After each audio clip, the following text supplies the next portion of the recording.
To C with Elisa. ഒരുപാട് നാള് കാത്തിരുന്നിട്ട് നമ്മൾ ഒരുപാട് ആഗ്രഹിച്ചിരുന്നിട്ട് നമുക്ക് കിട്ടിയ ഒരു കലാകാരനാണ് ഇന്ന് നമ്മുടെ കൂടെ ഉള്ളത്. നമ്മുടെ കണ്ണൻ സാഗർ, കണ്ണൻ ചേട്ടനാണ് നമ്മുടെ കൂടെ ഉള്ളത്. നമസ്കാരം. ഞങ്ങളുടെ ചാനലിലേക്ക് സ്വാഗതം. വളരെ സന്തോഷം. എന്താണ് ഇപ്പൊ നിലവിലുള്ള വിശേഷങ്ങൾ? അല്ല, ഇപ്പം ഈ കാത്തിരുന്ന് കണ്ടുമുട്ടിയെന്ന് അങ്ങനൊന്നും പറയില്ല. നമ്മളെ കുഞ്ഞു കലാകാരന്മാരാ കേട്ടോ. കുഞ്ഞു കലാകാരന്മാരെയൊക്കെ നമ്മൾ പലരും കാത്തിരിക്കുന്നുണ്ട്. അയ്യോ, ഈ ചേട്ടനൊന്ന് കാണാൻ പറ്റിയെങ്കിലും അതുപോലെ ആഗ്രഹിക്കണില്ലേ ശരിക്കും? എന്ന് വെച്ചാൽ ചേട്ടന്റെ ഒക്കെ ചില സ്കിറ്റൊക്കെ നമ്മൾ കണ്ട് തലതല്ലി ചിരിക്കാന്ന് പറയില്ലേ, അങ്ങനെ തലതല്ലി ചിരിച്ച് ആരാധന മൂത്ത കുറെ ആൾക്കാരൊക്കെ ഇല്ലേ, അങ്ങനെയുള്ളവരൊക്കെ കണ്ടിട്ടില്ലേ? അല്ല, അത് വലിയൊരു അനുഗ്രഹം കേട്ടോ. അത് അന്നേരത്തെ ആ മൂഡിന് നമ്മളങ്ങ് ചെയ്തു പോകുന്ന, പിന്നെ കുറെ കഴിയുമ്പോഴാണ് ഇതിന്റെ ബാക്കി ഇത് വരുന്നത്. അത് വലിയൊരു അനുഭവം. ഫീഡ്ബാക്ക് കിട്ടുന്നത് കുറച്ച് കഴിഞ്ഞിട്ടാണ്. അതെ അതെ അതെ. കുറെ സ്കിറ്റുകൾ എഴുതുന്നതിനകത്ത് കുറെ അനുഭവങ്ങളും ഒത്തിരി അനുഭവങ്ങളും കാര്യങ്ങളൊക്കെ ഉണ്ട്. നമുക്കൊരു സ്കിറ്റിലെ അനുഭവം പറഞ്ഞുകൊണ്ട് തന്നെ തുടങ്ങാം അല്ലെ? കാരണം കണിച്ചേട്ടന്റെ മറ്റു വിശേഷങ്ങളൊക്കെ എല്ലാവർക്കും ഏകദേശം ഒരുപാടൊക്കെ അറിയാം. അപ്പൊ നമുക്ക് ഏറ്റവും എനിക്ക് ഇഷ്ടപ്പെട്ടിട്ടുള്ള, എന്നെ പോലെ തന്നെ പലർക്കും ഇഷ്ടപ്പെട്ടുള്ള ഒരു സ്കിറ്റ് ആയിരിക്കും ആ ഒരു സമയം വിളിച്ചപ്പോ അല്ലെന്ന് പറഞ്ഞു. അതെ, അതിന്റെ അതെങ്ങനെ വന്ന വഴി? അതെ, ഞാൻ എഴുതിയ സ്കിറ്റാണ്. എഴുതിയെന്നുള്ള ഞാൻ അതിന്റെ കണ്ടന്റ് ഉണ്ടാക്കിയത്. ഇത് പിന്നെ ഇവിടെ വർക്കല എന്ന പ്രദേശത്ത് ഒരു പെയിന്റിങ് തൊഴിലാളി ഉണ്ടായിരുന്നു. പെയിന്റിങ് എന്ന എൻ്റെ അറിവ്. അപ്പൊ അദ്ദേഹത്തിന് ചെറിയൊരു ഫോണാണ്. അപ്പൊ അതില് അവിടെ അടുത്തങ്ങാണ്ടുള്ള ഒരു മിമിക്രിക്കാരന് ആരാണ്ട് പെണ്ണിന്റെ സ്വരത്തിൽ ഈ പുള്ളി വിളിച്ചൊന്നും കളിയാക്കും. കളിയാന്ന് പറഞ്ഞാൽ പ്രേമാഭ്യർത്ഥന. അപ്പൊ ഈ പുള്ളി കല്യാണം കഴിച്ചാണ്ട് പിള്ളേരും ഉണ്ട്. അതാ വേറെ കാര്യം. പുള്ളി ഫോൺ എടുക്കുമ്പോ പണന്നോണ്ടിരിക്കുമ്പോഴേ ബില്ലടിക്കുന്നു. താഴെ ഒന്ന് എടുക്കുമ്പോ അതിന് എവിടെയാ പറഞ്ഞ ഈ വിളിയാ. നീ പുള്ളി കേട്ടിട്ട് കൂട്ടുകാരുടെ കൊടുക്കുമ്പോ പറയും. അവര് പ്രോത്സാഹിപ്പിക്കും. ഇത് പെണ്ണുമ്പിള്ള അറിയണ്ട, നല്ലത് കേസായത്. കാശുള്ള വീട്ടിലൊരു പെണ്ണുങ്ങൾ ആരാണ്ടാന്നാ തോന്നുന്നേ. മുട്ടയ്ക്കോ പറഞ്ഞ അവരും പ്രോത്സാഹിപ്പിക്കും. അപ്പൊ അതിലൊന്നിരണ്ട് പേർക്കറിയാം ഇങ്ങനെ വിളിക്കുന്നത്. 1-2 വർഷം കഴിഞ്ഞു ഇതിങ്ങനെ തുടർന്ന് പോയിക്കൊണ്ടിരിക്കുക. അപ്പം കുറെ കഴിഞ്ഞപ്പോ ഈ പുള്ളിക്ക് ചെറിയ ആകർഷണമായി പോയി. എവിടെയെങ്കിലും വെച്ചത് കാണണം എന്നൊക്കെ ഒരു ഇഷ്ടം വന്നു. അപ്പൊ പെണ്ണുമ്പിള്ള ശകലം നല്ല പവറുള്ള ആളായോണ്ട് പുള്ളിക്കാരോടൊന്നും പറയുന്നൊന്നുമില്ല. അപ്പൊ ഇങ്ങനെ പൊയ്ക്കൊണ്ടിരിക്കുമ്പോഴാണ് ഒരു ദിവസം ഈ വിളിക്കുന്ന ഈ ഫോൺ ഇവിടെ അമ്മ എടുക്കുന്നത്. ഈ പുള്ളിയുടെ അമ്മയാ ഫോൺ എടുക്കുന്നത്. അപ്പൊ ഈ അമ്മയോട് പുള്ളി പറഞ്ഞായിരുന്നു, അമ്മ ഇങ്ങനെ വിളിക്കുന്നുണ്ട്. അപ്പം പുള്ളിക്കാർ നീ ഒരു കാര്യം ചെയ്യും, വിളിക്കുമ്പോ എന്റെ ഞാൻ സംസാരിക്കാന്ന് പറയുന്നത്. അമ്മ തെറി പറയും, കാരണം തെറി പറയാതുകൊണ്ട് വേണ്ട ബഹളമാകുന്നൊക്കെ പറഞ്ഞ് ഈ പുള്ളി ഒഴിവാകും. അങ്ങനെ ഒരു ദിവസം അമ്മ എടുത്തപ്പോ അമ്മ എടുത്തിട്ട് തെറി എന്ന് പറഞ്ഞ ഈ പുള്ളിക്കാരി ഭയങ്കരമായിട്ട് തെറി പറയാ. അവന് ഇങ്ങോട്ട് പറയുന്ന ആ ടോണിൽ തന്നെ അങ്ങോട്ട് തിരിച്ചു പറയാം. അപ്പൊ ഇങ്ങനെ സാധനം കേട്ടിട്ടുണ്ട്. അപ്പൊ ഇത് വെച്ചിട്ട് ഉൾട്ടടിച്ചിട്ടാണ് ഈ സ്കിറ്റിലേക്ക് വന്നത്. ഇതിന്റെ ശരിക്കും പറഞ്ഞാൽ ക്ലൈമാക്സ് ഒക്കെ പറയാം. പക്ഷെ ഇത് അതിനകത്തൊരു ഭാഗമാക്കി എടുത്ത്, കാരണം കടം മേടിക്കാൻ വേണ്ടി ഒരു പെണ്ണിൻ സുഹൃത്ത് വിളിച്ച് കടം മേടിക്കുന്ന ഒരാള്. ആ പുള്ളി സ്ഥലം പെണ്ണുങ്ങളുടെ സ്ഥലം ഇതുള്ള ആളാണ്. ഉല്ലാസ് പന്തുള്ള. സൂപ്പറായിരുന്നു. അത് ഇന്നും നമുക്കത് എപ്പോഴും അത് ഇങ്ങനെ കാണാൻ തോന്നുന്ന ഒരു കാണാൻ തോന്നുന്ന സ്കിറ്റാണ് അത്. പിന്നെ നമ്മളൊരു സംഭവം പറഞ്ഞൊക്കെ ഇതാക്കി വെച്ചെന്ന് പറഞ്ഞാലും ആർട്ടിസ്റ്റിലൂടെ വരുമ്പം അവരുടെ കയ്യിൽ നിന്നൊക്കെ ഇട്ട് പിന്നെ നല്ല രസമാക്കി എടുക്കും. പിന്നെ ഇത് കിട്ടുന്ന കുറെയൊക്കെ കളഞ്ഞ് നമ്മളിപ്പോ ഇതിനകത്ത് എടുക്കുന്ന പോലെ എഡിറ്റ് ചെയ്ത് മ്യൂസിക് കയറ്റി എന്തെങ്കിലും കയറ്റി. പക്ഷെ ഒന്നും എഡിറ്റ് ചെയ്യേണ്ടി വന്നിട്ടില്ല. എല്ലാം കൃത്യമായിട്ട് തന്നെ ചെയ്ത് ഭയങ്കര ടൈമിംഗ് ആയിരുന്നു. നല്ല നീളം വരും സ്കിറ്റ്. പക്ഷെ കണ്ടോണ്ടിരിക്കാൻ രസമായിരുന്നു. അതിന്റെ ഏറ്റവും വലിയ ഹൈലൈറ്റ് എന്ന് പറഞ്ഞാൽ ഈ സ്വരം തന്നെയായിരുന്നു. അല്ല, ഇത് രശ്മി എന്ന് പറഞ്ഞ ആർട്ടിസ്റ്റ് ഉണ്ട്. അപ്പൊ പുള്ളിക്കാരി ഞങ്ങള് സ്കിറ്റിനൊക്കെ ഇപ്പൊ എന്നോട് പറഞ്ഞ കണഞ്ഞേട്ട എന്നെ ചിലരും വിളിച്ചിട്ട് ഞാനത് പറഞ്ഞിരിക്കുന്നത് പലരും പറഞ്ഞിരിക്കുന്നു. അപ്പൊ കണഞ്ഞൻ എപ്പോഴില്ല അതിനെക്കുറിച്ച് ആ സ്വരത്തിൽ കണഞ്ഞന്റെ സ്വരത്തിൽ പറഞ്ഞിടണം കേട്ടോ എന്ന് പറയും. ഞാനല്ല ഡബ് ചെയ്ത് വേറെ ആളെ കൊണ്ട് ചെയ്യിച്ചെന്ന് അങ്ങനെ വരെ സംസാരം ഉണ്ടായി. പിന്നെ നമ്മുടെ മാധ്യമത്തിന് ഇത്രം കിട്ടിയാൽ മതി, ഇത്ര ആയിക്കോളും. അല്ല, മറ്റൊരു സ്റ്റേജിൽ ചെയ്ത സ്കിറ്റ് അല്ലേ, എല്ലാവർക്കും കാണാലോ അല്ലേ?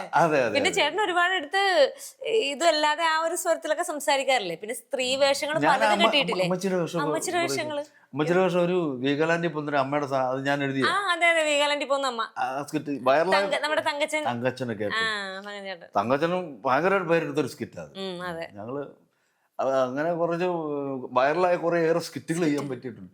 പിന്നെ ഒരെണ്ണം ചെയ്തു, പക്ഷേ കുറച്ച് അറിവുള്ളവരും ചില വിദ്യാഭ്യാസമുള്ളവരും എന്നെ വിളിച്ചിട്ടുള്ളത്. സംഭവം ഒരു കുഞ്ഞു കഥയാണ്. ഒരു വീട്ടിലെ അമ്മ ഇരുത്തിട്ട് പോകുന്നു. അപ്പം മരുമകൾക്ക് വലിയ താല്പര്യമില്ല. ഭർത്താവിന് അമ്മയോട് ഇഷ്ടമുണ്ടെങ്കിലും ഭാര്യ പറയുന്നതിനപ്പുറം പോകാത്തൊരു ഭർത്താവ്. അപ്പം അങ്ങനെ ഇവരിവിടെ പോകുമ്പോൾ ഇവർക്ക് ഭക്ഷണമൊക്കെ എടുത്തു വെച്ചിട്ട് പുറത്തുനിന്ന് പൂട്ടിയിട്ടേ പോകത്തുള്ളൂ. കാരണം ഈ അമ്മയ്ക്ക് പുറത്തോട്ട് പുറം ലോകത്തേക്ക് ഇറങ്ങാൻ പറ്റില്ല, മുറ്റത്ത് പോലും ഇറങ്ങാൻ പറ്റത്തില്ല, അതിനകത്ത് തന്നെ ഇരിക്കുക. അങ്ങനെ ആ വീട്ടിലൊരു കള്ളം വന്ന് കയറുക. കള്ളം വന്ന് കയറുമ്പോൾ ആ അമ്മയുടെ ബുദ്ധി ഉപയോഗിച്ച് ഈ കള്ളനെ കൊടുക്കുന്നതാണ് കഥ. അത് കുഞ്ഞ് ഞാൻ പണ്ട് വായിച്ചിട്ടുള്ളൊരു ചെറുകഥയാണ്, അതിൽ നിന്നും സ്കിറ്റാക്കിയതാണ്. അത് ഭയങ്കര സ്കിറ്റായിരുന്നു, നല്ല സ്കിറ്റ്. പറഞ്ഞാൽ അത് പിന്നെ ഈ അമ്മ കള്ളനോട് സ്നേഹിക്കും അവനെ, സ്വന്തം മോനെ പോലെ. അപ്പം അവൻ ഒന്ന് ചൂടാ, കത്തിയൊക്കെ എടുക്കും. പറഞ്ഞു, എന്തിനാ മോനെ ഈ കത്തിയൊക്കെ എടുക്കുന്നത്, എനിക്ക് എന്തിനാ? അപ്പോൾ എനിക്ക് സ്വർണം വേണം, തരാമല്ലോ, അലമാരിൽ ഇരിപ്പുണ്ട്, പൈസ ഇരിപ്പുണ്ട്, ഇവിടുത്തെ ആധാരം പ്രമാണങ്ങൾ ഇരിപ്പുണ്ട്, നിനക്ക് എന്തുകൊണ്ടും എടുക്കാം. പ്രായമായി കൈ പോലും പൊങ്ങാത്ത എൻ്റെ നീ മോൻ കാര്യം ശലം മുറുക്കാനും കടിച്ചേ ഇടി ഇടി എന്നാ. അപ്പൊ ഞാൻ കള്ളനാണ്, എനിക്കൊന്നും ഇടിക്കാൻ പറ്റുള്ളൂ. ഞാൻ പുള്ളിയെ കൊണ്ട് മുറുക്കാനൊക്കെ ഇടിപ്പിച്ച് എടുത്ത് അവനെ കൊണ്ട് തന്നെ വായി വെപ്പിച്ച് കൊടുത്ത് കെട്ടു വെച്ചിരിക്കാം. മോനെ എനിക്ക് വൃത്തികേടായത്, നീ അത് ഊര അത് പറഞ്ഞാൽ അത് ഊരിക്കും. ഇത്രയും നല്ല ചെറുക്കനാ, ഇതും വെച്ച് കെട്ടിക്കൊണ്ട്. അപ്പൊ പറഞ്ഞു, ഞങ്ങളെ കള്ളന്മാർ ഇത് ഐഡന്റിറ്റിയാ, ഇത് വെച്ച് കെട്ടിയെങ്കിലേ ഞങ്ങൾക്ക് എങ്കിലും ഞങ്ങൾക്കൊരു ഇത് വരത്തുള്ളൂ. അയ്യോ, ഇത് വെച്ചിട്ടൊന്നും ഇറങ്ങില്ല മോനെ, ഒരു പെണ്ണുങ്ങൾക്ക് പോലും ഇഷ്ടപ്പെടത്തില്ല എന്ന് പറഞ്ഞാൽ പുള്ളിയെ കൊണ്ടെല്ലാം ഊരിച്ചിട്ട് സ്വർണം എടുക്കാൻ വേണ്ടി അത് ചെല്ലുമ്പോൾ തന്നെ അലമാരി ഇരിപ്പണം പറയും. അപ്പോൾ കള്ളം വന്ന് പറയും, താക്കോലില്ല. താക്കോൽ എവിടെ നിന്ന് വരും? എടാ, അടുക്കളക്കകത്ത് മുളപേട്ടല്ല സാറിന് ഇടാറ്, അവിടെ നോക്കേ. അതല്ലെങ്കിൽ അലമാരി മേളിൽ കാണും, അതല്ലെങ്കിൽ ബെഡ്റൂമിലെ തലവണ കീഴിൽ കാണും. അമ്മ പറഞ്ഞു കൊടുക്കുക. ഇവിടെ എവിടെയെല്ലാം 4-5 സ്ഥലം പറഞ്ഞു കൊടുക്കുക, അവിടെ ഉണ്ടാവും എന്ന് പറഞ്ഞു. കള്ളം തപ്പം പറഞ്ഞ് കിട്ടി മുളകും നീ എടുത്ത് തുറന്നെടുത്തോന്ന് പറയും. നീ പുള്ളിക്കാരി അങ്ങോട്ട് കയറി മുറിക്കകത്ത് കയറി തുറന്നെടുത്ത് നമ്മുടെ എടുത്ത് കഴിയുമ്പോഴത്തേന് ഈ കഥക് പതുക്കെ അടച്ചിട്ട് അതങ്ങ് പൂട്ടും. അമ്മ പൂട്ടിട്ട് താക്കോലെടുത്ത് മടി വെക്കും, എന്നിട്ടിരിക്കും. അപ്പൊ കള്ളനെല്ലാം എടുത്ത് ജനൽവഴി കാണിക്കും, സ്വർണം കിട്ടി. നീ എടുക്കടാ, അതിനെടുക്ക, നിനക്ക് എത്ര വേണം എടുത്ത്. അമ്മ കാശുണ്ട് കേട്ടോ. ഞാൻ അറിഞ്ഞു, ഇത്രയും കാശൊക്കെ കൂടെ വെച്ചിട്ടുണ്ടായിരുന്നോ ഇപ്പമേ, ഇതൊക്കെ അവൾ എന്നിട്ട് എനിക്ക് വെള്ളം പോലും തരാതെ എന്ന് പറഞ്ഞ് പുള്ളിക്കാരി കുറ്റമൊക്കെ പറഞ്ഞിരുന്നു. ക്ലൈമാക്സിലാണ് കള്ളനെല്ലാം എടുത്തു കഴിഞ്ഞിട്ട് പറയും, ഒന്ന് കഥ തുറക്കാൻ നോക്കുമ്പോൾ തുറക്കാൻ വയ്യ. കള്ളൻ മനസ്സിലായി, പെട്ടെന്ന് മനസ്സിലായി. അവൾ പറയാം, അമ്മ അത് കഥ തുറക്കാൻ പറ്റത്തില്ല. തുറക്കാമല്ലോ, നീ അങ്ങ് തുറന്നല്ലോ അത് കയറി. അതെ, പിന്നെ അത് തുറക്കാൻ വയ്യാത്ത? അല്ല, ഇത് പൂട്ടിയെന്ന് തോന്നുന്നു. ഞാൻ പൂട്ടിയായിരുന്നു. അതെ മോനെ, അതെ എൻ്റെ അമ്മാവൻ്റെ മകൻ്റെ മകൻ ഇവിടുത്തെ സബ് ഇൻസ്പെക്ടറാ, അവനെ ഒന്ന് പരിചയപ്പെട്ടിട്ട് പോവാ. വരട്ടെ, നല്ല ചെറുക്കനാ അവൻ, നല്ലവനാ. അവൻ തൊട്ടവനൊക്കെ മാക്സിമം 2 മാസത്തിൽ കൂടുതൽ പോയിട്ടില്ലെന്ന് അറിഞ്ഞിട്ടുള്ളത്. പറഞ്ഞ അമ്മ ഇതായിട്ട് കള്ളന് പിന്നെ ഇരിക്കളിയല്ലാതെ, അമ്മ എനിക്ക് സ്വർണം വേണ്ട, എനിക്ക് പണം വേണ്ട, ഒന്നും വേണ്ട, എനിക്ക് പോണം. കള്ളൻ കറിയാം. ഇല്ല, അവര് പരിചയപ്പെട്ടപ്പ, അല്ലെങ്കിൽ എൻ്റെ മോനും മരുമോളും വരും. മരുമോളെ പരിചയപ്പെടണം, നീ ജീവിതത്തിൽ മറക്കത്തില്ല. തങ്കക്കുളം പോലത്തെ ഒരു പെണ്ണാന്ന് പറയുമ്പോൾ അവര് കയറി വരുന്ന അവരുടെ കാര്യങ്ങൾ പറയുന്നതും അങ്ങനെ പോലീസുകാരെ കൊണ്ട് കള്ളനെ പിടിപ്പിക്കുന്നതാണ് കഥ. അപ്പൊ കള്ളം ലാസ്റ്റ് പറയുന്നത്, പല വീട്ടിലും പോയിട്ടും ഇതുപോലെ ബുദ്ധിപരമായിട്ട് ചെയ്യുന്ന ഒരു അമ്മ അങ്ങനെ സാധനം അതിൽ കൂടെയാണ് ക്ലൈമാക്സ് പോകുന്നത്. നല്ല സ്കിറ്റായിരുന്നു അത്. അങ്ങനെ കുറെ സ്കിറ്റുകൾ ചെയ്യാനായിട്ട് പറ്റിയിട്ടുണ്ട്. ചേട്ടൻ എപ്പോഴാണ് ആദ്യമായിട്ട് നമുക്ക് ഇങ്ങനെ എനിക്ക് ഇങ്ങനെ സ്കിറ്റ് എഴുതാനുള്ള ഒരു കഴിവുണ്ട് അങ്ങനെ നമ്മൾ ഐഡന്റിഫൈ ചെയ്യുമല്ലോ, നമ്മളിങ്ങനെ കാര്യങ്ങൾ പലതും എനിക്കൊന്നും സ്വരങ്ങളൊക്കെ അനുകരിക്കുമായിരുന്നു അല്ലേ? ചെയ്യുമായിരുന്നു. അന്നൊക്കെ ഞാൻ കൂടുതൽ ആക്ഷൻ കോമഡിയുടെ ആളാ സ്റ്റേജില് കൂടുതലും. അപ്പം ഈ അനുകരിക്കാനും അതിനൊക്കെ വേറെ സെപ്പറേറ്റ് ആളുണ്ട്. അവന് അനുകരണം മാത്രമേ ഉള്ളൂ. നടന്മാരെ അനുകരിക്കുക, അങ്ങനെ അതിനുവേണ്ടി മാത്രം വരും. പിന്നെ ഫിഗർ ഷോ ചെയ്യുക, ഇങ്ങനെയുള്ള 1-2 കാറ്റഗറി മേക്കറിക്കകത്തുണ്ട്. അപ്പൊ നമ്മളെ കൊള്ള കുറച്ച് പേര് സ്കിറ്റുകൾ ചെയ്യും. ഇവര് വന്നിട്ട് ഇടയ്ക്ക് പുട്ടിന് വീരിടുന്ന പോലെ അവര് വന്ന് ഫിഗർ ചെയ്യും, നടന്മാരൊക്കെ പറയും. അപ്പൊ എന്നാലും 1-2 നടന്മാരൊക്കെ ചെയ്യുമായിരുന്നു. ഇത് സ്കിറ്റ് എഴുതാന് ഞാന് ചെറുപ്പമൊന്നുമല്ല, ഞാൻ തബലിസ്റ്റാ, തബല കുറെ പഠിച്ച. ഇത് കഴിഞ്ഞിങ്ങനെ തബല പരിപാടി കാര്യങ്ങളൊക്കെ ഇങ്ങനെ പോകുന്ന വഴിക്ക് അതിനൊരു ഗുരുവിന് തുല്യം ഒരാളുണ്ട്, അക്കിം എന്ന് പറയും. അദ്ദേഹം ദി ഗാർഡ് സിനിമയുടെ ഡയറക്ടറായിരുന്നു. കലാഭവൻ മണിയെ മാത്രം വെച്ച് ചെയ്ത ഒരു പടമാണ് ദി ഗാർഡ്. അതിന്റെ സ്ക്രിപ്റ്റും പുള്ളി അതിന്റെ ഡയറക്ടറുമായിരുന്നു. അക്കിം ഖാൻ എന്ന് പറയും. അക്കിം കലാഭവന്റെ യേശുദാസിന്റെ കൂടെ ഒക്കെ പണ്ട് ഷോയ്ക്കൊക്കെ പോയിക്കൊണ്ടുന്ന വെങ്കരാജ് ഷാ. അപ്പം അദ്ദേഹമാണ് ഇതുപോലെ ഞാൻ പരിചയപ്പെടാൻ, അവിചാരിതമായി പരിചയപ്പെടാൻ കാരണമായതും. അദ്ദേഹത്തിൻ്റെ കൂടെ 1-2 പരിപാടിക്കൊക്കെ എന്നെ കൂട്ടിക്കൊണ്ടുപോവുകയൊക്കെ ചെയ്തു. അങ്ങനെ ഇരിക്കുമ്പോഴാണ് കോട്ടയത്തുള്ളൊരു ജിജുമോൻ എന്ന് പറഞ്ഞൊരു സുഹൃത്തല്ല വന്ന് പരിചയപ്പെട്ടൊരു പയ്യൻ. എന്ന് പറഞ്ഞാൽ ഇതുപോലെ യൂണിവേഴ്സിറ്റിയിൽ നിന്നൊക്കെ പ്രൈസ് വാങ്ങിച്ച, അന്നൊക്കെ ഈ ബാലജനസംഖ്യങ്ങളുണ്ട്, അതിൽ നിന്നൊക്കെ പ്രൈസ് മേടിക്കുന്ന കുട്ടികളുണ്ട് ഓരോ ജില്ല തോറും. അപ്പം അവിടെ നിന്നൊക്കെ പ്രൈസ് മേടിച്ച കോട്ടയം ജില്ലയിൽ നിന്നും ഇടുക്കി ജില്ലയിൽ നിന്നൊക്കെ പ്രൈസ് മേടിച്ച 1-2 പേര് വെച്ചിട്ട് ഞാൻ ചെറിയൊരു ട്രൂപ്പ് ഇടാൻ വേണ്ടി പോവാ. അപ്പം കണ്ണന്റെ പ്രകടനം ഞങ്ങൾ കണ്ടു. കുറെ ശബ്ദങ്ങളൊക്കെ ഞാൻ ഈ വേറെ കിളികളെ കുറെ ശബ്ദം പണ്ട് ചെയ്യുമായിരുന്നു. അപ്പൊ അത് കണ്ട് നിങ്ങൾ കോമഡി ചെയ്തിങ്ങനെ കിട്ടി. അപ്പൊ ഞങ്ങളോട് സ്വീകരിക്കാൻ തയ്യാറാണെന്ന് ചോദിച്ചു. പറഞ്ഞു ഞാൻ സ്വീകരിക്കാം. എന്നാ അന്നൊക്കെ ഡേറ്റ് പറഞ്ഞാൽ പറഞ്ഞു. അന്ന് ഫോണൊന്നുമില്ല, അന്ന് കാർഡ് ഇടുക, കാർഡിൽ കൂടിയാ. അങ്ങനെ കാർഡ് വന്നു. ഞാൻ കോട്ടയത്ത് റെസ്റ്റ് ഹൗസിൽ ചെന്നു. അവിടെ ചെന്ന് ഇങ്ങനെ ഇരുന്ന് അപ്പം 1-2 പേര് വന്നു. ഒരു രാജു എന്ന് പറയുന്ന പയ്യൻ വന്നു, പിന്നെ ഒരു രഞ്ജന്, പിന്നെ ജിജുമോന്, പിന്നെ അങ്ങനെ 2-3 പേര് വന്നു. അപ്പം പൊക്കം കുറഞ്ഞ് വെളുത്തൊരു പയ്യൻ, അവന് ബാത്റൂമില്ല. അവൻ ഇറങ്ങി വന്നിട്ട് അവൻ ഭയങ്കര ശബ്ദങ്ങളും പിന്നെ 1-2 നടന്മാരെ ശബ്ദങ്ങളൊക്കെ ഇങ്ങനെ തന്നെ പറയുമോ. ഞാൻ ഇവൻ കൊള്ളാം, ഇവൻ ഏതാ ഇവൻ എന്ന് പറഞ്ഞ് വന്നു. അപ്പം ജിജുമോനോട് ചോദിച്ചു. ജിജുമോൻ പറഞ്ഞു, കണ്ണാ ഇത് ഇടുക്കിയിലുള്ളതാണ്, പുള്ളി ബാലൻസംഘത്തിൻ്റെ പ്രൈസ് മേടിച്ച ആളാണ്, നമ്മുടെ പരിപാടിക്കകത്ത് പങ്കെടുക്കാൻ ചോദിച്ചു. അങ്ങനെ വന്നതെന്ന് പറഞ്ഞു. പേര് ജാഫർ എന്നാണ്. നമ്മുടെ ജാഫർ ഇപ്പോഴത്തെ ഭയങ്കര താരമല്ലേ. അപ്പം ഞാൻ നോക്കുമ്പോൾ വെളുത്തൊരു നല്ല ഓമനക്കുട്ടന ഒരു പയ്യൻ. പിന്നെ ഞങ്ങള് ഒരു സ്കിറ്റൊക്കെ ഇങ്ങനെ പറഞ്ഞു. പിള്ളേർ 1-2 ഐറ്റം ഉണ്ട്, നമ്മുടെ ഐറ്റമൊക്കെ ഇങ്ങനെ പറഞ്ഞ് ക്ലബ് ചെയ്ത് പറഞ്ഞു വെച്ചിട്ട് 2 ദിവസം നിന്നു. 3 ദിവസം ചെറിയൊരു പരിപാടിക്ക് പോയിട്ട് പിന്നെ ഞങ്ങൾക്ക് ഇഷ്ടംപോലെ സ്റ്റേജുകളായി, നല്ല പരിപാടികളായി. ഞങ്ങൾ പിന്നെ 10-9 വർഷത്തോളം മാട്ടയെ കഴിച്ച്. ട്രൂപ്പിന്റെ പേരെന്തായിരുന്നു? സിക്സർ മിമിക്സ് എന്ന് പറയും, കോട്ടയത്തുള്ള സിക്സർ. അത് ഒരു 2-3 വർഷത്തോളം അതുമായിട്ട് ഇങ്ങനെ പോയി. പിന്നെ അതിൽ നിന്ന് ഞാനും ജാഫറും കൊച്ചിൻ ജോക്സിന്റെ വന്നു. ഞങ്ങളുടെ പ്രകടനം കണ്ടിട്ട് ജാഫറിന്റെ ആശാൻ തന്നെ ഇടുക്കി രാജൻ, അദ്ദേഹത്തിന്റെ ഗറോഫിൽ റഹ്മാനിക്കയുടെ ട്രൂപ്പാ. അങ്ങനെ ഇക്കയുടെ കൂടെ ചെന്ന് കയറി. അവിടെ നിന്ന് കൊച്ചിൻ സാഗറിൽ അബീക്കയുടെ കൂടെ വന്നു. പിന്നെ രസിക പോയി. കുറെ ട്രൂപ്പ് കൊച്ചിൻ കലാഭവന് വന്നു. ജാഫർ സിനിമ കലാഭവനിലായിരുന്നപ്പം കുറെ സിനിമകൾ വന്നപ്പോൾ തന്നെ സ്റ്റേജിൽ വരാൻ മേലാത്ത സ്റ്റേജുകൾ എന്നെ വിളിച്ചു. ജാഫറിനെ വരെ എന്നെ വിളിച്ചോണ്ട് ഞാൻ കുറെ പരിപാടിക്ക് പോയിട്ടുണ്ട്. അങ്ങനെ കുറെ വർഷങ്ങളായിട്ടുള്ള ബന്ധങ്ങളാണ്. അതൊക്കെ നമുക്ക് മറക്കാൻ പറ്റില്ല. അപ്പൊ അന്നേ പറയാൻ കാര്യം, അന്നൊക്കെ സ്കിറ്റുകൾ എഴുതുന്നതിനകത്ത് വ്യത്യസ്തമായിട്ടും വെറൈറ്റി ആയിട്ടും വേണം. കാര്യം നമ്മളൊരു പുതിയൊരു സംഭവം ചെയ്യുമ്പോൾ കേൾക്കുമ്പം കൗതുകം ഉണ്ടാകണം, അതിലുപരി കൊള്ളാം എന്നുള്ള പറയണം.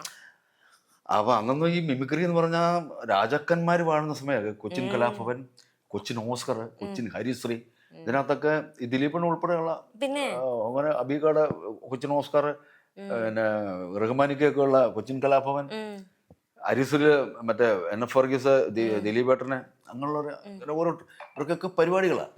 ഇതിൽ നിന്ന് വ്യത്യസ്തമായിട്ട് നമുക്കൊരു പരിപാടി കളിക്കണം എന്നുള്ള വെച്ചിട്ട് ഞങ്ങളൊരു പാരഡി ഗാനം ഉണ്ടാക്കി. ജാഫറിന്റെ ഐഡിയ കേട്ടോ. ജാഫർ പാടും, നന്നായിട്ട് പാടും. ജാഫർ നന്നായിട്ട് പാടും. അപ്പൊ അന്ന് ഞാനും ജാഫറും ഇരുന്ന് ഇങ്ങനെ ഓരോ പറഞ്ഞപ്പോഴത്തിന് ഞാനിവിടെ കൂടിയിട്ട് അന്ന് ഈ 1 കുന്നിന്മേൽ ഒരടി മണ്ണിന്മേൽ ഒരായിരം കുട്ടിനിളെങ്കിൽ താമരപ്പെങ്കിൽ താനിരുന്ന പൊന്നോല, ഈ സാധനം വെച്ചിട്ട് പല ഗായകർ പാടിയാൽ ഇങ്ങനെ ഇരിക്കും എന്നും പറഞ്ഞ് ഞങ്ങളൊരു ഐറ്റം ഉണ്ടാക്കി. ഐറ്റം ഭയങ്കര ഹിറ്റായി. പക്ഷെ ഞങ്ങൾ ചെയ്തു കുറച്ച് കഴിഞ്ഞപ്പോൾ തന്നെ ഇത് കൊച്ചിൻ കലാഭവൻ ചെയ്യാൻ തുടങ്ങി. ഈ സാധനമല്ല, അവര് കുക്കു തീവണ്ടി വെച്ചിട്ട് മാറ്റി പിടിച്ചു. ലതാ മങ്കേഷ്കർ, നമ്മുടെ KS ജോർജ്, VM കുട്ടി, ഇങ്ങനെ കുറെ ആൾക്കാർ പാടും. അതായത് ഇളയരാജ. അപ്പൊ അങ്ങനെ ഇളയരാജയുടെ ഇതാ ഒന്നാനും കുന്നിന്മേലെ ഒരടി മണ്ണിന്മേലെ, അല്ല ഇളയരാജ അല്ല VM കുട്ടി, ഒന്നാനം കുന്നിന്മേലെ ഒരടി മണ്ണിന്മേലെ 1000 കിളി കൂവച്ചു കുട്ടിൻ ഇളങ്കിളി നമ്മുടെ താമര കിളിയല്ലേ തണ്ണീര് നാടും വന്നോല ഒന്നാനം കുന്നിന്മേലെ ഒരടി മണ്ണിന്മേലെ 1000 കിളി ഇങ്ങനെ അങ്ങോട്ട് പോകും. അതാണ്. പിന്നെ നമ്മുടെ ഇളയരാജയുണ്ട്, അദ്ദേഹത്തിന്റെ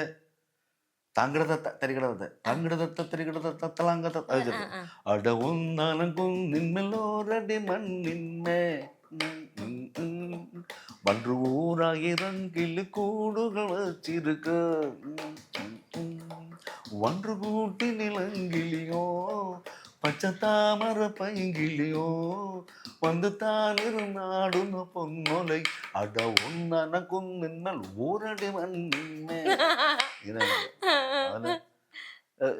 എസ് ജാനകി ഒക്കെ ജാഫറ പാടുന്നത്. അതെയാ? ജാനകിയമ്മയുടെ സ്വരത്തിൽ പാടും അല്ലേ ജാഫർക്ക?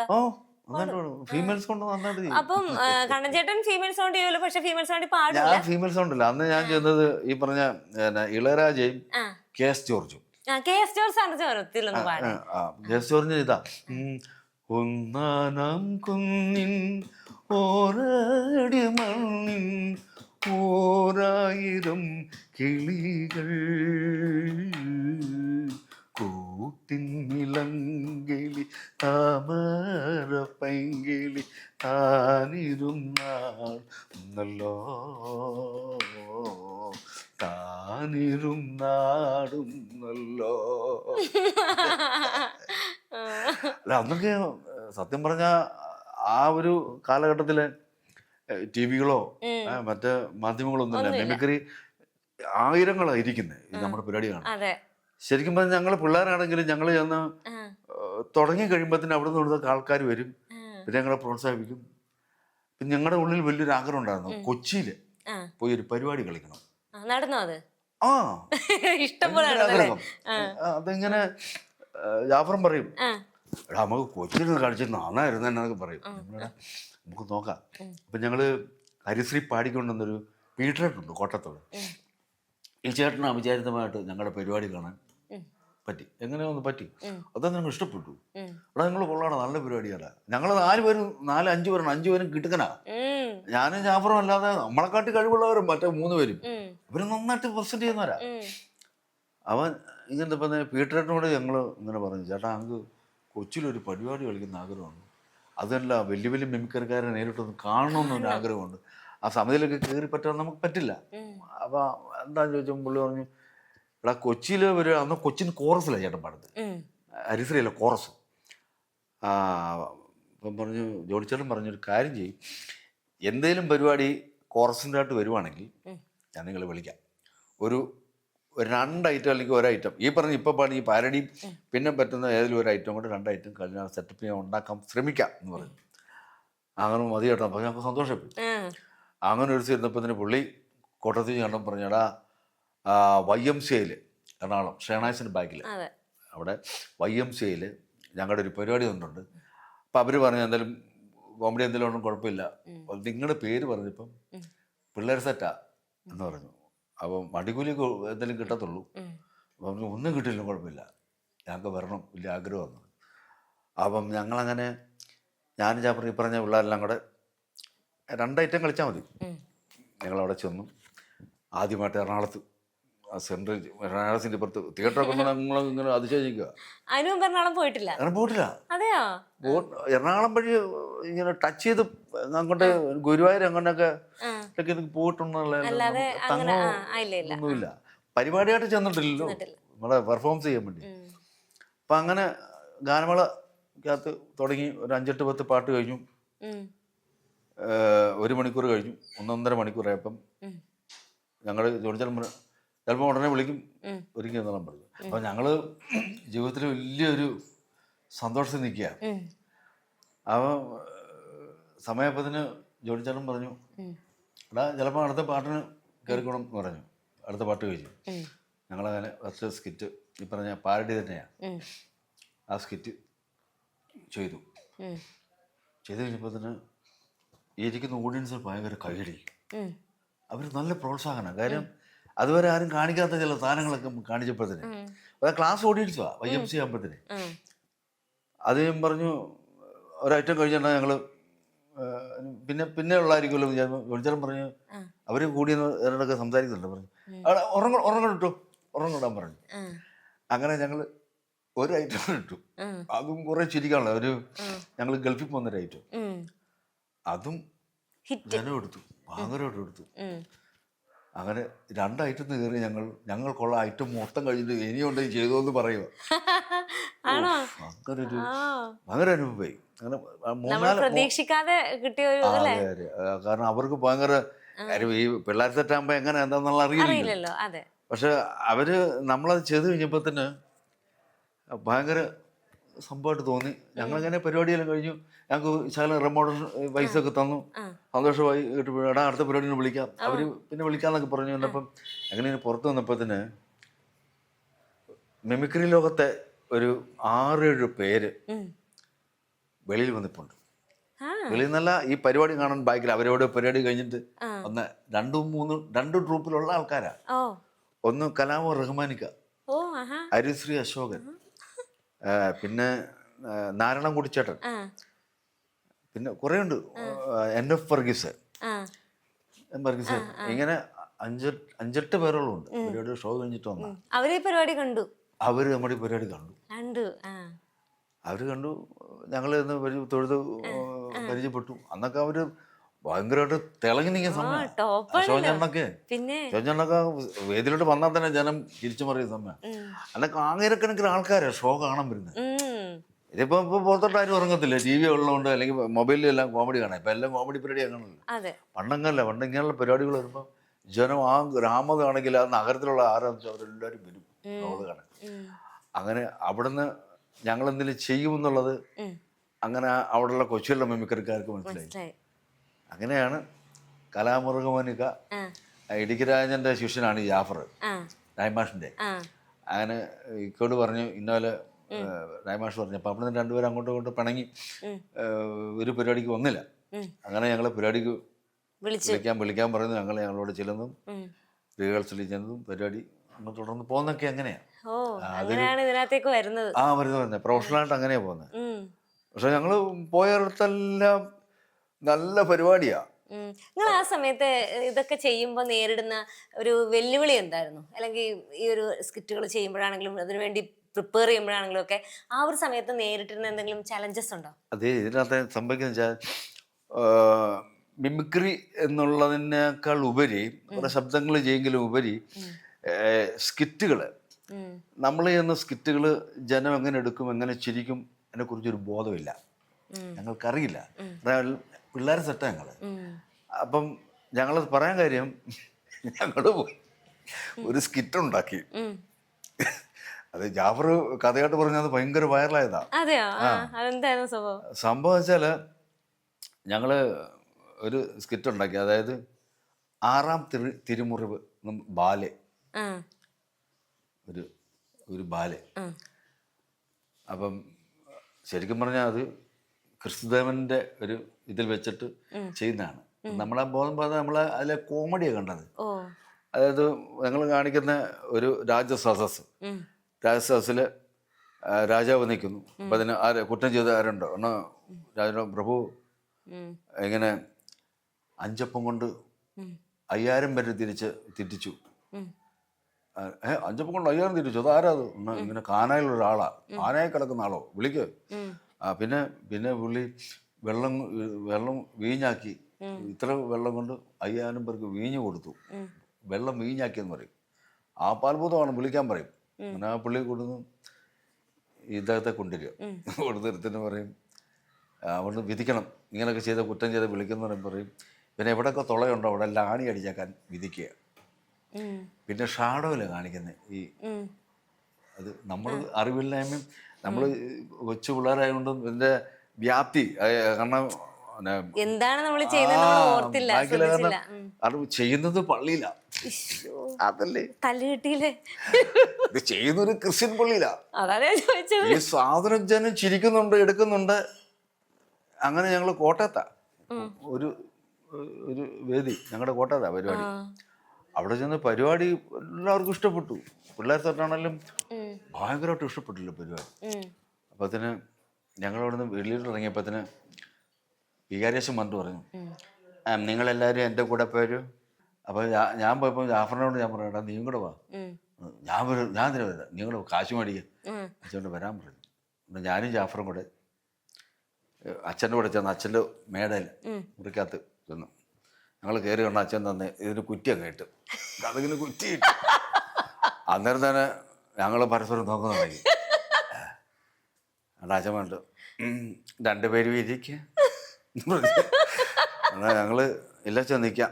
എന്നാ നിൽക്കുക, അതായിരിക്കും നല്ലത്. പുള്ളി നിന്നോളം പറഞ്ഞിട്ട് ഒരു കസേര വലിച്ചിട്ടേ ഈ കസേര കയറിയിട്ട് അരിമാരുടെ മേളിൽ ഇങ്ങനെ തപ്പുക. ഇവിടെയാണല്ലോ അത് വെച്ചത, ഇവിടെ കാണ പറഞ്ഞ് തപ്പുമ്പോ ഒരു ചൂരല്, നല്ല ഒരു ചൂരല് വലിച്ചു എന്നിട്ട് പുള്ളി അവിടെ പേപ്പർ കൊണ്ട് ഇങ്ങനെ കുറെ പൊടി പിടിച്ചിട്ടുണ്ട്, നല്ല സാരമില്ല എന്ന് പറഞ്ഞ് ഇതിങ്ങനെ കളഞ്ഞിട്ടേ. അപ്പൊ ഞങ്ങളിങ്ങനെ നിൽക്കുക. എന്താണ് അറിയാം, ഇത് പള്ളിയാണെന്നറിയാമല്ലോ. അറിയാം, പള്ളിയിലെ പരിപാടി എന്നുള്ള ആരെല്ലാം പറഞ്ഞിരുന്നു. അങ്ങനെ പറഞ്ഞാൽ ബുക്ക് ചെയ്തു. ശരി, ഞാൻ ഈ പള്ളിയിലെ ഇടവകയിലെ അച്ഛനാണ്, ഞാനോട് അനുവാദം കൊടുത്തിട്ടാണ് നിങ്ങളോട് കളിച്ചത്. അതെ, കരുതരം കാണിക്കുന്നു പറഞ്ഞു. രണ്ടൂന്ന് അടി എനിക്കുണ്ട്. ജാഫറിനെ കൊടുത്തു.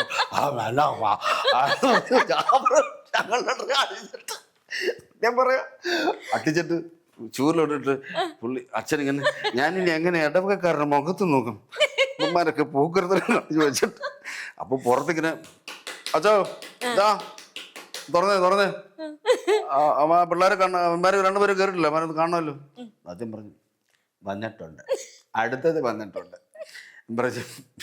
പുള്ളി വിഷമോ എന്തൊക്കെയാ അച്ഛൻ്റെ മുഖത്ത്. അപ്പൊ ഒരു കാര്യം ചെയ്യാം, നിങ്ങളെ പുറത്തിറക്കി അമ്മമാരെ നിങ്ങളെ പൊറോട്ട കയറുന്നല്ലേ കീറും, നിങ്ങളുടെ പൈസ വന്നു 500 രൂപക്കുള്ളിൽ വന്നു പറഞ്ഞതെന്നും 500 രൂപക്കുള്ളുണ്ട്. നിങ്ങളുടെ പരിപാടി കഴിവുറ്റ കലാകാരന്മാരാണ്, നല്ലതാണ്. ഇനി ഈ കാണിച്ച സ്കിറ്റ് ലോകത്തെവിടെയും കൊണ്ട് കാണിച്ചെന്ന് അറിഞ്ഞാൽ ഞാൻ ഒരു തോക്ക് സംഘടിപ്പിച്ചെന്ന് നിന്നെയൊക്കെ വെടിവെച്ചു കൊല്ലും കേട്ടോ. പിന്നെ കുഞ്ഞുങ്ങളായതുകൊണ്ട് ഇടവകയിൽ നിന്ന് നാളെ ഞാൻ പ്രസംഗിക്കാൻ കയറുമ്പോൾ ഞാൻ മാപ്പ് പറയണം, അത് ഞാൻ ഇതിൽ പറഞ്ഞോളാം.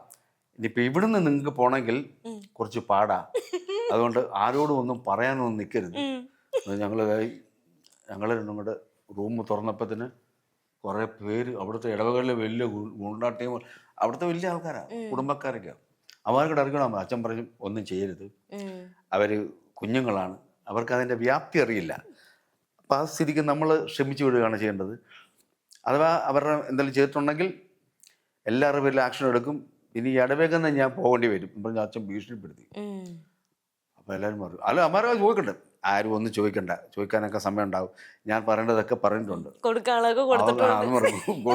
പറഞ്ഞില്ല, കൊടുക്കാനുള്ളത് കൊടുത്ത് പറഞ്ഞില്ല, അവർക്കുള്ള എല്ലാം ചെയ്തിട്ടുണ്ട്. അവർക്ക് 10 ദിവസം കൊടുക്കരുത്, ഇല്ല ഒന്നും കൊടുക്കുന്നില്ല, ആർക്കും ഒന്നും കൊടുക്കുന്നില്ല, എല്ലാവരും മറിക്കേ. അതും പറഞ്ഞ് പുള്ളി ഇങ്ങനെ മാറ്റിയിട്ട് ഞങ്ങളുടെ തിരിഞ്ഞു നോക്കി, പുറകെ നിൽക്കാതെ അട്ടി വരും, മുമ്പിലോട്ട് അത് പറഞ്ഞ് ഞങ്ങൾ മുമ്പിലോട്ട് ഞങ്ങളിങ്ങനെ പോവാ. അച്ഛൻ്റെ പുറകെ വന്നു. ഞങ്ങൾ ഓട്ടോറിക്ഷ എന്നിരിക്കുന്ന പരിപാടി. ആ ഓട്ടോക്കാരനാണ് കരിയില് പറയുന്ന പോലെ പറയുക ഇങ്ങനെ അവനിട്ട് 2 കിട്ടി. ഈ ഓട്ടോ വന്ന് 2 തേമ്പ് കൊടുത്തിട്ട് പോയി. അപ്പൊ അത് ഞങ്ങളെ കൊണ്ട് പോയിട്ട് മാറ്റി ഓട്ടോ നിർത്തിയിട്ട് ഞങ്ങൾക്ക് തരാനല്ലോ കയറി പറയാൻ വേണ്ടിയിരിക്കുക ഓട്ടോക്കാരൻ. അന്നേരത്തിനും ഓട്ടോക്കാരൻ മാറ്റി ഇട്ടിരിക്കുക. ഇവരുടെ വണ്ടി ഇവിടെ ഉണ്ടായിരുന്നു, എവിടെയാണ് എന്ന് പറഞ്ഞു. അവിടെ അവനെ ഇവിടുന്ന് അങ്ങോട്ട് വിട്ട മാറിക്കിടക്കുമെന്ന് പറഞ്ഞു. വിളിച്ച് കുട്ടികളെ കയറ്റെന്ന് പറഞ്ഞ് ഓട്ടോറിക്ഷക്കകത്ത് ഞങ്ങളെ കയറ്റി. ഒരു പയ്യൻ്റെ ബൈക്ക് വന്നു, ആ ബൈക്കിൻ്റെ പുറകിൽ അച്ഛൻ കയറിയിട്ട് ഞങ്ങളെ കുറച്ച് ദൂരം അതിർത്തി കിടത്തി വിട്ടു. ഏരിയയിലോട്ട് കണ്ടുപോയില്ലെന്ന് പറഞ്ഞു. അത് ഞങ്ങളതിൻ്റെ ചെറുപ്പമുണ്ട്, നമുക്കതിനെക്കുറിച്ച് അറിയില്ല.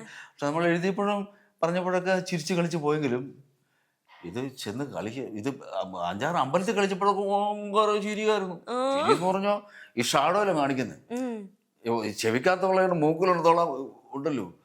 പിന്നെ ഈ പുള്ളി കുറിച്ച് നിർത്തും, അന്നേരമാണ് ചിരി. ചേട്ടൻ ഭയങ്കര ചിരിയാ. അപ്പൊ ലൈറ്റ് ഓഫ് ആകും. അതുകൊണ്ട് അതാ ക്ലൈമാക്സ്.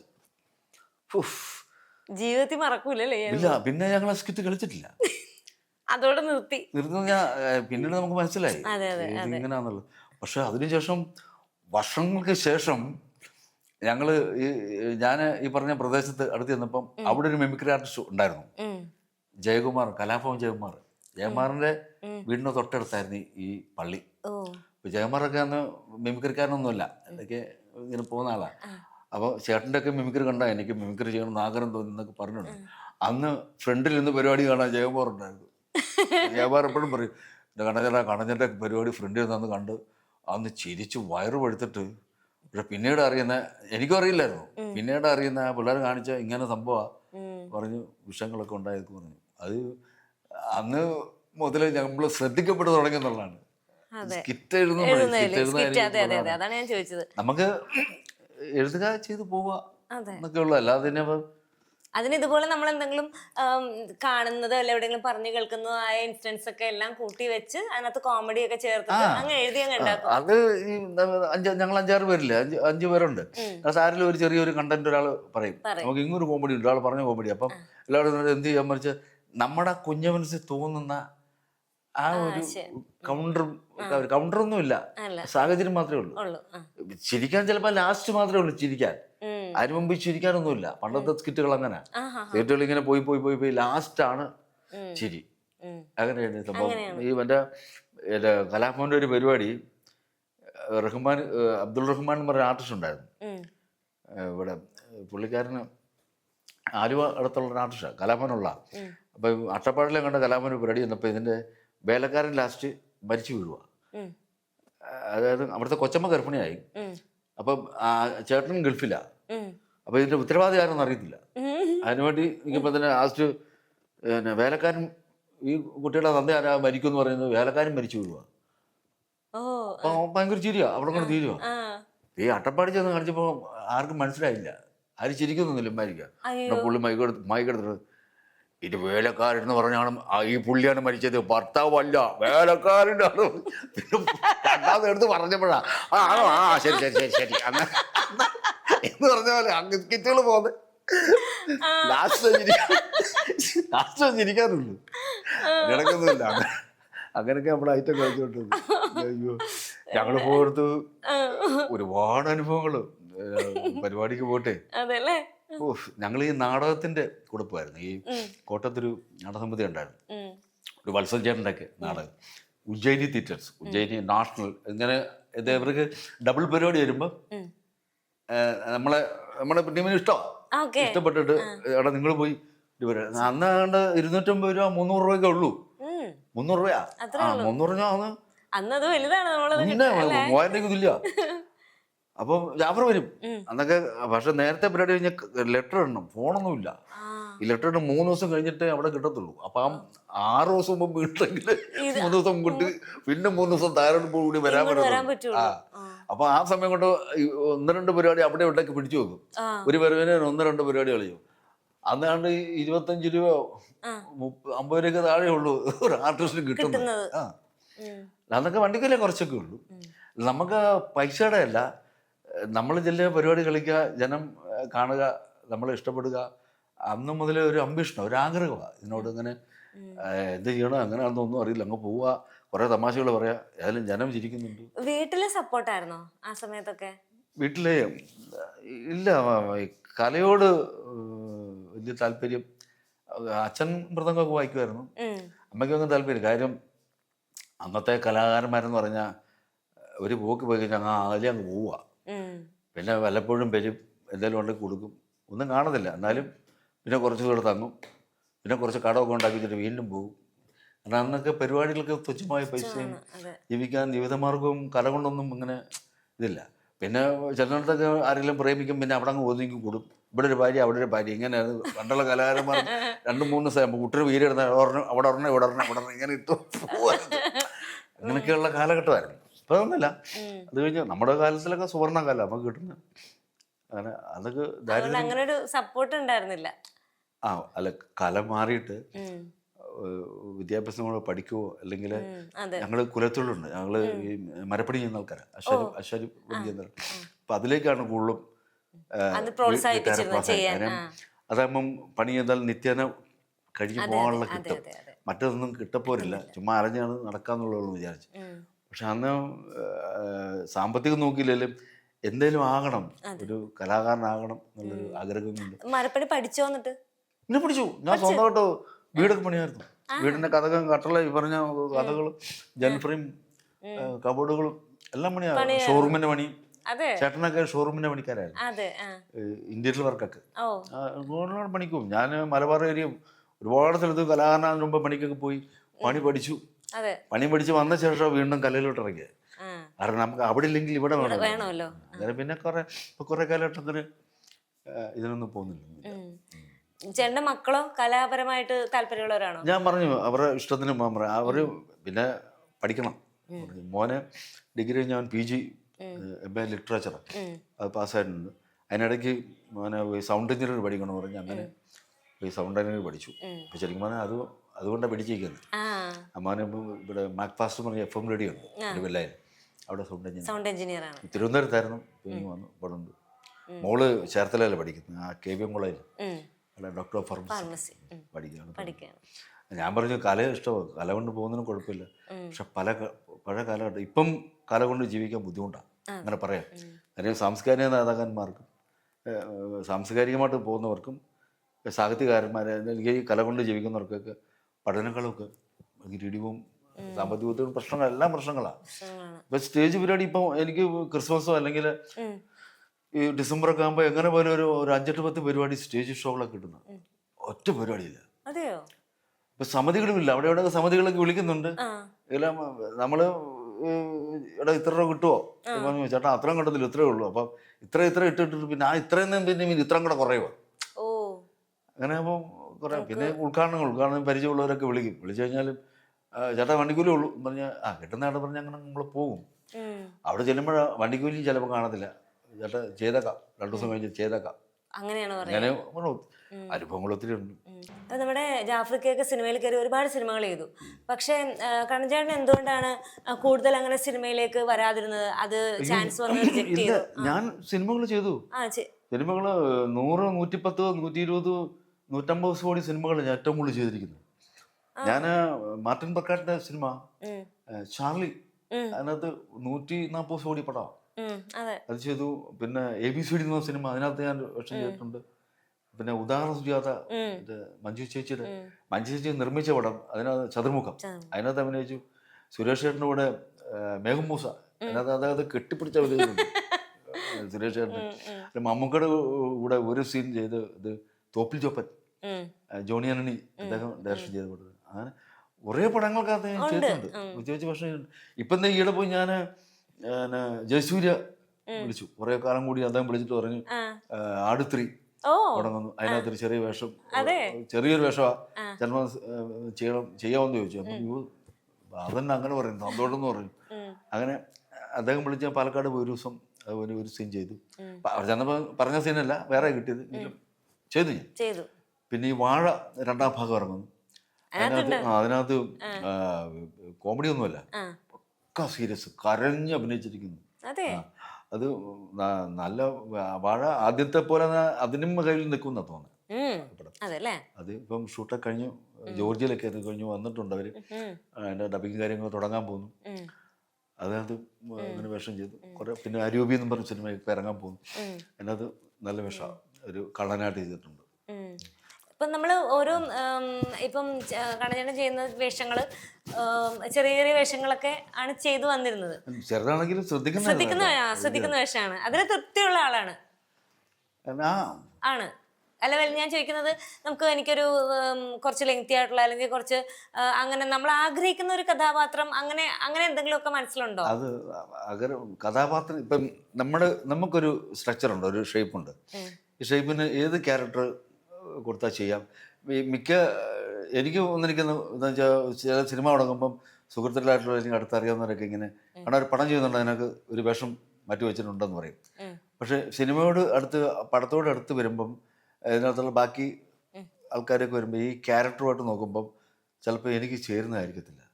എൻ്റെ പേര് എഴുതിയിട്ടുണ്ടെങ്കിലും അവസാന നിമിഷം ഞാൻ മാറ്റി നിർത്തപ്പെടും.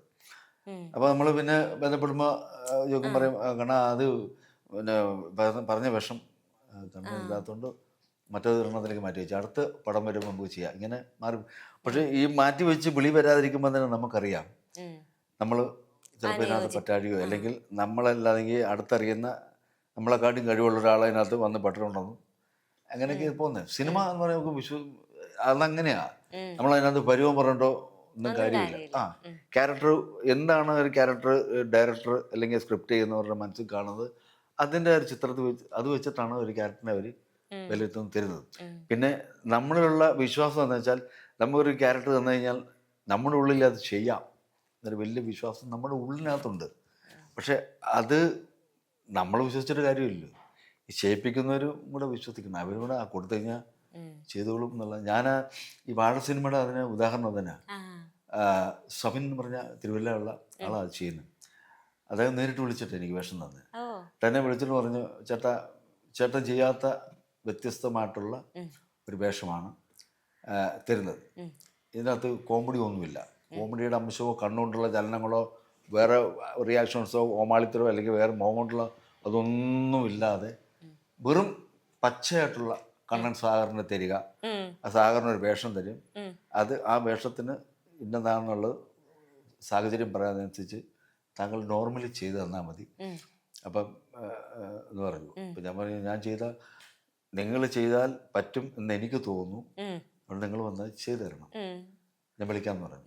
അപ്പം വിഷം ഇങ്ങനെയാണ്, അല്പം കരച്ചിലൊക്കെ ഉള്ള വിഷമമുള്ള സീനാന്ന് പറയും, കോമഡി അല്ല എന്ന് പറയും. ഞാൻ പറയും സന്തോഷമുള്ള കാര്യം, നമ്മളെ കൊണ്ട് ചെയ്യിപ്പിക്കാൻ ഒരാളൊരു ഇമോഷണൽ സീനിൽ ചെയ്യാനേ വിളിക്കുന്ന നമുക്കൊരു സന്തോഷം. അപ്പൊ അതിനു മുമ്പ് അദ്ദേഹം ഡയലോഗ്സ് ഒക്കെ നേരത്തെ അയച്ചു തന്നു, ചേട്ടനത് അയച്ച് പഠിച്ചോണം, കുറച്ചല്ല ശകലം ഉണ്ട് നല്ല ഡയലോഗ്സ്. അതാണ് ഞാൻ ചോദിച്ചത്, അതായത് അങ്ങനെ ഒരാള് നമ്മളോട് പറയുമ്പോ ചേട്ടന് കിട്ടുന്ന ഒരു തൃപ്തി, സന്തോഷം. അയ്യോ, ഞാന് പിന്നെ അതിനോട് അടുക്കുന്നതോറും ആ ഡേറ്റ് പറഞ്ഞു, അടുക്കുന്നതോറും മനസ്സിനകത്തൊരു ഇതാ. പിന്നെ മറ്റുള്ളവർ പറഞ്ഞു കേട്ടിട്ടുള്ളതും ഒക്കെ വെച്ചിട്ട് നമ്മൾ ഒരുപാട് ടെൻഷൻ അടിച്ചാലും കാര്യമില്ല. കുറേ ടെൻഷൻ അടിക്കുമ്പോൾ ഡയലോഗും തെറ്റി ആ നിൽക്കുന്ന, കാരണം നമ്മളെ ഫോക്കസ് ചെയ്ത് ക്യാമറ മാത്രമല്ല, ക്യാമറയ്ക്ക് പിന്നിൽ ഡയറക്ടർമാർ ഉൾപ്പെടെ എത്രയോ പേര്, ക്രൂ ഉൾപ്പെടെ നോക്കി നിൽക്കുക എല്ലാവരും നമ്മുടെ സാധനം. അതായത് പ്രേക്ഷകരാണ് നിൽക്കുന്നത്, ക്യാമറ ആണെങ്കിലും ഇന്ന് നിൽക്കുന്ന പ്രേക്ഷകർ തന്നെയാണ്. അവർ കുറച്ച് കഴിയുമ്പോൾ പുള്ളി മുഴുവൻ തെറ്റിക്കാണല്ലോ എന്നുള്ള സംസാരം. കാരണം അവർ എത്രയോ വലിയ വലിയ താരങ്ങളുടെ പെർഫോമൻസുകൾ കണ്ട് അതിന് ലൈറ്റൊക്കെ ചെയ്ത് അല്ലെങ്കിൽ അവർക്ക് കൊണ്ട് സപ്പോർട്ട് ചെയ്ത് നിൽക്കുന്ന സിനിമാ മേഖലയിലുള്ള ആൾക്കാരില്ലായിരുന്നു. അവരിപ്പം നമ്മൾ ഉദ്ദേശിക്കുന്ന അവർ ഒരു സംഭവം പറഞ്ഞു അവർ ചിരിക്കും, അല്ലെങ്കിൽ കൊള്ളാം ഇങ്ങനെ പറഞ്ഞിട്ടുണ്ടെങ്കിൽ നമ്മളവിടെ ആപ്റ്റ് എന്നുള്ള അങ്ങനെ സംഭവം ചെയ്തു. ഞാൻ ചെയ്തു കഴിഞ്ഞപ്പോൾ എന്നോട് പറഞ്ഞു, ഞാൻ പറഞ്ഞു ചെയ്തതിൻ്റെ കുറവുണ്ട് പറയണം. കുറവല്ല കൂടുതലുണ്ടെങ്കിലും പറയും, കുറവ് മാത്രമല്ല ചെയ്തത് കൂടുതലാണെങ്കിലും പറയും. നമുക്ക് ആവശ്യമുള്ളത് തന്നാൽ മതി. നമ്മൾ ആവശ്യത്തിന് ഭക്ഷണം, ചിലർ അമിതമായിട്ട് കുറേ വിഭവങ്ങൾ കാണുമ്പോൾ വാരി വെച്ചിരുന്നൊന്നും അല്ല, നമുക്ക് ആവശ്യമുള്ളത് തരും. നിങ്ങളത് വെച്ചിട്ടുണ്ട്, അതിൽ നിന്ന് എടുത്ത് നിങ്ങൾ കഴിച്ചോളൂ. അപ്പം നമുക്ക് ആവശ്യമുള്ളത് ഞങ്ങൾ തരുമ്പോൾ ചേട്ടനത് നന്നായിട്ട് ആസ്വദിക്കുന്ന രീതി കഴിച്ച് മാത്രം മതി. അങ്ങനെ ചെയ്തു. സെയിം ചെയ്ത് കഴിഞ്ഞപ്പോൾ തന്നെ ഡയറക്ടറോട് ഞാൻ ചോദിച്ചും പറഞ്ഞു, കുഴപ്പമില്ലാടാ ചെയ്തു, നമുക്ക് കിട്ടേണ്ട ഏറ്റവും കിട്ടിയെന്ന് പറഞ്ഞു. അങ്ങനെ കഴിഞ്ഞ് പടവെല്ലാം കഴിഞ്ഞ് വന്നു. ഞാൻ കുറച്ച് ദിവസം കഴിഞ്ഞപ്പം ബിജുക്കുട്ടൻ വിളിച്ചു, നടൻ ബിജുക്കുട്ടൻ വിളിച്ചു പറഞ്ഞു, കണ്ണ എവിടെ ഉണ്ട്? ഞാൻ പറഞ്ഞ നാട്ടില്ല. എടാ പിന്നെ നീ ഞങ്ങൾ ഒന്നിച്ചാ അതിനകത്ത് അഭിനയിച്ചത്. ഞാൻ ഡയറക്ടറായിട്ടിങ്ങനെ വിളിച്ചു. അപ്പം കുഴപ്പമില്ല എന്നാൽ ചെയ്തിരിക്കുന്ന ഇങ്ങനെ പറഞ്ഞു, നന്നായിട്ടുണ്ട്, ഡബൊക്കെ ചെയ്യുമ്പോൾ നന്നായിട്ട് കയറും ഉണ്ടോടാ എന്നൊക്കെ പറഞ്ഞു. ഞാൻ പറഞ്ഞു ശരി, സന്തോഷം പോയി. എനിക്ക് ടെൻഷനായൊരു കാര്യം, നമ്മളിങ്ങനെയുള്ള സീൻ ചെയ്തിട്ടില്ലല്ലോ. അല്ല കുഴപ്പമൊന്നുമില്ല. ഞാൻ പറഞ്ഞു എൻ്റെ ആഗ്രഹമില്ല, ഇതൊക്കെ കണ്ടോണ്ട് എന്തെങ്കിലും അവസരങ്ങളൊക്കെ വന്നാലേ മനസ്സിന് നമുക്കൊരു ഇതാവുള്ളൂ. അല്ല അങ്ങനെയുള്ള സംഭവങ്ങൾ തന്നാൽ നമുക്ക് ചെയ്യാം. പക്ഷെ അത് തരാൻ മനസ്സ് കാണിച്ച ആ ഡയറക്ടറോട് എൻ്റെ ജീവിതം മൊത്തം കടപ്പെട്ടിരിക്കും. അല്ല അങ്ങനെ ഈ ചാനലിൽ തന്നെ ചെയ്യുമ്പം ഫ്രെയിം വെക്കും, മറ്റും പ്രകാട്ട് അദ്ദേഹം വെക്കുന്ന ഫ്രെയിം എന്ന് പറഞ്ഞാൽ അത്ര മനോഹരമായ ഫ്രെയിമുകളാണ്. ക്യാമറ വെക്കുമ്പോൾ തന്നെ അറിയാം, നമുക്കറിയാം, കാരണം അത്ര ഇതാ അദ്ദേഹത്തിനൊക്കെ. അപ്പം ഇങ്ങനെ നെടുമുടി ചേട്ടനോ അല്ലെങ്കിൽ പിന്നെ ദുൽഖറൊക്കെ അദ്ദേഹം ഇങ്ങനെ അഭിനയിച്ച് വരുന്ന മൂവ്മെൻ്റ് ഒക്കെ ചെയ്യുമ്പോൾ ഫ്രെയിമിൻ്റെ ഇവിടെ ബ്ലാങ്ക് ആയിരിക്കും. ബ്ലാങ്ക് എന്നാൽ ഇതുപോലെ തോന്നുന്ന എനിക്ക് ഞാൻ അവിടുത്തെ വേലക്കാരനാണ്. എനിക്ക് എപ്പോഴും ഇവിടെ ഇടയ്ക്കപ്പോൾ ഇപ്പം ഞാൻ വന്ന് കലിപ്പില്ലാതെ വന്ന് ഫ്രെയിം കാണും. എന്നിട്ട് ഇങ്ങനെ അവിടെ റിഹേഴ്സൽ ചെയ്യുന്ന സമയത്ത് ക്യാമറയ്ക്ക് റിഹേഴ്സൽ കൊടുക്കുന്ന സമയത്ത് ഞാൻ പറയും ഞാൻ അവിടെ പോയി നിന്നോട്ടെ. എന്താ അല്ല ആ പുറകിൽ പോയി നിൽക്കേണ്ട കുഴപ്പമുണ്ട്. കാണാൻ പോയി എന്ന് പറഞ്ഞ് ഞാനവിടെ പോയി അങ്ങനെ ചോദിച്ചിട്ട് പോയി നിൽക്കും. അപ്പം ആ ഫ്രെയിം വരുമ്പം കറക്റ്റാ അവിടെ തന്നെ ഇങ്ങനെ കാണിക്കും അവിടെ നിന്നാണ്. പിന്നെ നമ്മളവിടെ നിർത്തിക്കഴിഞ്ഞാൽ പിന്നെ അവിടെ കൊണ്ട് ഒത്തിരി പരളാനും അത് ഇവിടെ ഞാനും പോകരുത്. നോർമലി നമ്മുടെ അപ്പിയറൻസ് കിട്ടിയാൽ മതി അത് പറയും. അപ്പം അങ്ങനെ അദ്ദേഹം എന്നോട് പറഞ്ഞിട്ടുണ്ട് കാരണം വന്ന് ഫ്രെയിം കാണുന്നതിന് ഗുണം. കാര്യം വെച്ചാൽ ഇവിടെ ഫില്ല് ചെയ്ത് പോയിക്കൊണ്ട് അവരെ മനസ്സ് കാണിക്കുന്ന അതൊരു വലിയൊരു ക്വാളിറ്റിയാണ് കേട്ടോ എന്നൊക്കെ എന്നോട് അദ്ദേഹം പറഞ്ഞു. പിന്നെ വേറെ നമുക്ക് സ്വാതന്ത്ര്യമുള്ള ആളോടും പറഞ്ഞാൽ കേൾക്കുന്നുള്ളവർക്ക് പറയാൻ പറ്റത്തുള്ളൂ. അല്ലാതെ ചിലരോടൊക്കെ പറഞ്ഞു നിങ്ങൾ ചെയ്ത് പുള്ളി പറഞ്ഞു വിടാൻ പറയും. അങ്ങനെ ഉണ്ടാവും ഇതിനകത്തൊക്കെ. ഞാൻ നമ്മളങ്ങനെ നോക്കി നിൽക്കുന്നത് കാരണം അതിനുള്ള ആ സ്നേഹവും ആദരവും ആ സിനിമയോട് അതുകൊണ്ടാണ്. പിന്നെ ഞാൻ അങ്ങനെ അവസരങ്ങൾ കുറേ പേരോട് ചോദിക്കുന്നുണ്ട്. പിന്നെ അടുത്തറിയാവുന്ന നമ്മുടെ ഇപ്പം ജാഫറിനെ പോലുള്ള ഒരു പോലും ഞാൻ എനിക്കൊരു അവസരം തരണേ ഇല്ല അങ്ങനെ പറയാറില്ല. കാര്യം അവരൊക്കെ ഉയർച്ച കാണുമ്പോൾ നമ്മൾ അഭിമാനവും സ്നേഹവും ഉള്ളിൽ ഞങ്ങൾ ഒന്നിച്ച് ഉണ്ടുറങ്ങിയിട്ടുള്ള ആൾക്കാരാണല്ലോ എന്നുള്ളൊരു സലിംഗമ്മനോടൊക്കെ ഞങ്ങൾ മിമിക്രിയിലൊക്കെ ഒന്നിച്ചുണ്ടായിരുന്നു കുഞ്ഞും സാഗറിൽ. അത് കഴിഞ്ഞാൽ അത് സിനിമയിലേക്ക് വരുന്നത് കുറേ താരങ്ങളിലൂടെ അഭിനയിക്കാനൊക്കെ കോമഡി ചെയ്യാനൊക്കെ ആയിട്ട് ഒത്തിരി അവസരങ്ങൾ വരും. സ്റ്റേജ് ഷോകളൊക്കെ വരുന്നുണ്ട്. ഒറ്റ മിനിറ്റ് അതെനിക്ക് എൻ്റെ അപ്പൊ ഇന്ന് ഒരുപാട് സന്തോഷം. ചേട്ടൻ്റെ കൂടെ കുറെ നാളെ ആഗ്രഹിച്ചിട്ട് ഇങ്ങനെ കൂടെ ഇരിക്കാൻ പറ്റി. കുറെ വിശേഷങ്ങളൊക്കെ കേൾക്കാൻ പറ്റി. ചേട്ടൻ്റെ ആഗ്രഹം പോലെ തന്നെ ഇപ്പം നിറച്ച് കൈ നിറയെ നല്ല നല്ല സിനിമകളും ഒരുപാട് സ്റ്റേജ് പ്രോഗ്രാംസും. പണ്ടൊക്കെ ഒരു ദിവസം അവധി കിട്ടാൻ വേണ്ടി നമ്മൾ പ്രാർത്ഥിച്ചിട്ടുണ്ട്. അതുപോലെ സ്റ്റേജ് പരിപാടി എന്നും പരിപാടി കളിച്ച് ഓർക്കം കളിച്ച് പോയിട്ടുണ്ട്. പക്ഷെ ഇപ്പൊ ഒരു പരിപാടി വരണേന്ന് അതാ പറഞ്ഞത് അതേപോലെ നിറയെ വരട്ടെ, നിറയെ പ്രോഗ്രാംസും സിനിമകളും ഒക്കെ വരട്ടെ എന്ന് ആശംസിക്കുകയാണ്. ഒരുപാട് സന്തോഷം. കാണുന്നല്ലോ കുറച്ച് പ്രായമായിക്കൊണ്ടിരിക്കുക ഇനിയും. പക്ഷെ കണ്ടാലൊന്നും പറയുന്നില്ലല്ലേ ചേട്ടനെ കണ്ടിട്ട് ആർക്കെങ്കിലും അത് ഫീൽ ചെയ്യുന്നുണ്ടോ? ഓരോ പ്രാവശ്യം കാണുമ്പോഴും ഓരോ ലുക്കാന്ന് എനിക്ക് തോന്നുന്നു അല്ലെ? മുടിയൊക്കെ ഇപ്പൊ വേറെ ഹെയർ സ്റ്റൈലാണ്. ചില സമയത്തൊക്കെ ഭയങ്കര കുറെ ഹെയർ ഒക്കെ ആയിട്ട്. ഞാൻ മുടി ഉണ്ടായിരുന്നു, താടി ഉണ്ടായിരുന്നു. വാഴ സിനിമയ്ക്ക് വന്നപ്പോ തന്നെ ഡയറക്ടർ പറഞ്ഞു ചേട്ടാ ഇത് കളഞ്ഞാൽ പറ്റുമോ, കളയാൻ പറ്റുമോ ചോദിച്ചു. പറഞ്ഞു തീർച്ചയായിട്ടും ക്യാരക്ടറിനനുസരിച്ച് അങ്ങനെ മാറി കൊടുത്തി പറ്റിയതായിരുന്നു. അപ്പൊ ഒരുപാട് സന്തോഷം ചേട്ടാ. Thank you so much. ഒത്തിരി സന്തോഷം. അപ്പൊ അടുത്തൊരു നല്ല വീഡിയോ ആയിട്ട് കാണുവരെ it's me Eliza signing off. By.